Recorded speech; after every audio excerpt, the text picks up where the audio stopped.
5 பேரும் சேர்ந்து ஒரு இன்னோவேட்டிவான ஒரு சொல்யூஷன் கொண்டு வர முடியும். ஆனால் தனிநபரால் அந்த இன்னோவேட்டிவ் சொல்யூஷன் கொண்டு வர முடியாது. இதில் வந்து நிறைய எக்ஸாம்பிள்ஸ் பாசிபிள் இந்த பர்டிகுலர் கான்செப்டில். பார்க்க மட்டும் முடியுமா? பார்க்கவும் முடியும், பார்த்து யோசிக்கவும் முடியும். இந்த மாதிரி நிறைய காம்ப்ளெக்ஸான ஒரு சம்மேஷன் இருக்குல்ல. வேர்ல்டில் இருக்க பெஸ்ட்டு ஃபிசிக்ஸ் பர்சன், சயின்டிஸ்ட்டு, பயங்கர கிரியேட்டிவ் பர்சன் எல்லாரையும் கொண்டு வா. Hello friends, welcome to think different channel. இன்றைக்கி நம்ம பார்க்க போகிற டாபிக் வந்து the whole is more than the sum of the parts அப்படின்னு அரிஸ்டாட்டில் சொல்கிறாரு. அதாவது என்ன சொல்கிறாருன்னா, ஒரு இண்டிவிஜுவல் காம்பனன்ட்ஸ் நிறையா பேர் சேர்ந்து ஒர்க் பண்ணுறதும் அதோட summation of the individual components பார்க்கும்போது அந்த சம்மேஷன் வந்து இண்டிவிஜுவல் காம்பனன்ட்ஸை விட ரொம்ப ஹியூஜ் அப்படின்னு சொல்கிறாரு. அதாவது இப்போ தனிநபர் ஒருத்தர் இருக்கார், ஏன்னு இருக்கார், பின்னு இருக்கார், சின்னு இருக்கார், டின்னு இருக்காருன்னு வச்சுக்கோங்களேன். இப்போ இந்த ஏபிசிடி 4 பேரும் சேர்ந்து ஒர்க் பண்ணுறது வந்து எஃப் அப்படின்ற ஒரு கேட்டகரி வருதுன்னா, இந்த 4 பேரும் சேர்ந்து வர்ற கேட்டகரி எஃப் வந்து இந்த ஏபிசிடி அப்படின்றதுல எதுவுமே இல்லாமல் இருக்கலாம் அப்படின்றாரு. அதாவது the whole is more than the sum of the parts. அதாவது இண்டிவிஜுவலாக ஒரு பார்ட்ஸ்லாம் இருக்குது, அதெல்லாம் சம்மேஷன் பண்ணோம்னா ஒரு ஹோல் வருது. அந்த ஹோல் வந்து இந்த இண்டிவிஜுவல் பார்ட்ஸை விட ரொம்ப ஒரு பலத்ததானது அப்படின்றத சொல்கிறாரு. இதுதான் கான்செப்ட். இது கான்செப்ட் சொல்லும் போது மேபி கொஞ்சம் வேகாக இருக்கலாம். ஒரு எக்ஸாம்பிளோட சொல்லலாம். ஏன்னா இதில் வந்து நிறைய எக்ஸாம்பிள்ஸ் பாசிபிள் இந்த பர்டிகுலர் கான்செப்டில். நம்ம ஒரு எக்ஸாம்பிள் மட்டும் தான் இன்றைக்கி வீடியோவில் பார்க்க போகிறோம். அது என்ன எக்ஸாம்பிள்னா, டீம் ஒர்க் அப்படின்ற ஒரு எக்ஸாம்பிளோட பார்க்க. The whole is more than the sum of the individual parts அப்படின்றது தானே concept.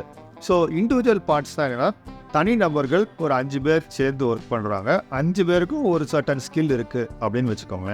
So 5 different people with 5 different skills, அதான் இண்டிவிஜுவல் ஸ்கில்ஸு. இவங்க தனித்தனியாக வேலை பார்க்கும் போது அவங்களுக்கு ஒரு அவுட்புட் வரும். ஹோல் அப்படின்னு பார்க்கும்போது இந்த இண்டிவிஜுவல் காம்பனன்ட்ஸ்லாம் சேர்ந்து வருதுல்ல, அது வந்து அந்த ஹோல். அதாவது sum of 5 individuals working together. அதாவது 5 பேர் சேர்ந்து ஒர்க் பண்ணும்போது வர்றப்போ ஒரு அவுட்புட் இருக்குல்ல, அதாவது ஒரு காம்ப்ளெக்ஸ் ப்ராப்ளமை சால்வ் பண்ண முடியும் 5 பேரும் சேர்ந்து சால்வ் பண்ணால். தனிநபராக இருந்தால் சால்வ் பண்ண முடியாது. 5 பேரும் சேர்ந்து ஒரு இன்னோவேட்டிவான ஒரு சொல்யூஷன் கொண்டு வர முடியும். ஆனால் தனிநபரால் அந்த இன்னோவேட்டிவ் சொல்யூஷன் கொண்டு வர முடியாது. அதாவது 5 தனி மனிதர்கள் சேர்ந்து ஒர்க் பண்ணி கொடுக்க போகிற அவுட்புட் வந்து அந்த ஹோல் வந்து ரொம்ப பெருசாக இருக்கும் அப்படின்றது தான் கான்செப்ட். ஸோ டீம் ஒர்க்குன்ற எக்ஸாம்பிளில் நம்ம இதை பார்க்குறோம். இதை வந்து நீங்கள் பல ஆங்கிளில் பார்க்கலாம். இன்னொரு எக்ஸாம்பிள் சின்னதாக சொல்லிடுறேன். அதாவது இப்போது கண் இருக்குது, பார்க்குறதுக்கு திறமை இருக்குது, வாய் இருக்குது, சாப்பிட்றதுக்கு திறமை இருக்குது, கால் இருக்குது, நடக்கிறதுக்கு திறமை இருக்குது. எல்லாத்துக்கும் தனித்தனி திறமை இருக்குது. ஆனால் எல்லாமே சேர்ந்து இருக்கிறதான ஒரு உடம்பு. அந்த whole is more than the sum of the parts.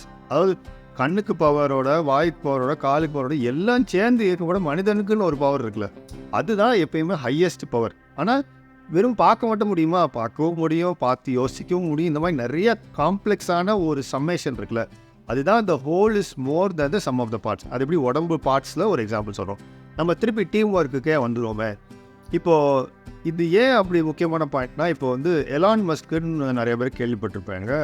அவர் வந்து ஸ்பேஸ் எக்ஸ்னு ஒரு கம்பெனி கிரியேட் பண்ணுறாரு. ஸ்பேஸ் எக்ஸ் அப்படின்ற கம்பெனி வந்து 2002 கிரியேட் பண்ணுறாரு.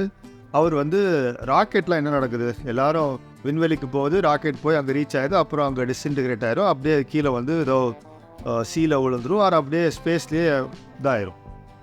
ஆனால் அவர் என்ன சொல்கிறாரு, இல்லை நம்ம ராக்கெட் மேலே கொண்டு போகிறோம், திருப்பி ராக்கெட்டை கொண்டு வந்து லேண்ட் பண்ணிடலாமே. இப்போ ஏரோப்ளைன் பார்த்தீங்கன்னா ஒரு ஊர்லேருந்து கிளம்புது, போய் இன்னொரு ஊரில் லேண்ட் ஆயிருதுல. ஆனால் ராக்கெட் வந்து இன்னொரு ஊரில் லேண்ட் ஆகுதுன்ற கான்செப்டே இது வரைக்கும் கிடையாது. ஒரு 150 வருஷமாக ராக்கெட்லாம் நிறைய பேர் கண்டுபிடிச்சிருக்காங்க, ஆனால் அது திருப்பி லேண்ட் ஆகிற ராக்கெட்டே கிடையாது.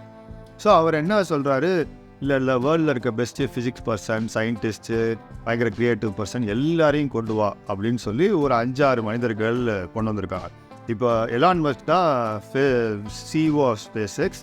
அண்ட் கீழே இருக்க ஒரு 5 பேர், இப்போ நான் ஸ்க்ரீனில் காமிக்கிறேன், இவங்க எல்லாம் வந்து மனிதர்கள் எல்லாரும் வந்து எலான் மஸ்க் கூட சேர்ந்து ஒர்க் பண்ணுறாங்க. இது ஒரு 5 முக்கியமான மனிதர்கள். இது மாதிரி ஒரு 50 பேர் அவர் கூட சேர்ந்து ஒர்க் பண்ணுறாங்க. ஸோ இதில் என்ன நடக்குதுன்னா, இந்த கான்செப்டில் பாருங்கண்ணே, தனிநபராக அவரால் எதுவும் சாதிச்சிருக்க முடியாது.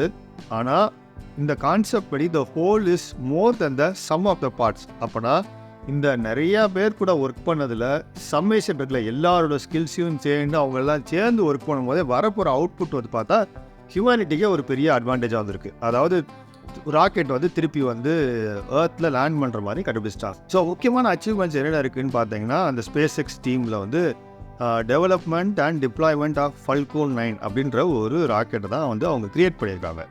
அதுக்கப்புறம் அது திருப்பி லேண்டில் வந்து இறங்கிடுது, அதை ரீயூஸ் பண்ண முடியுது.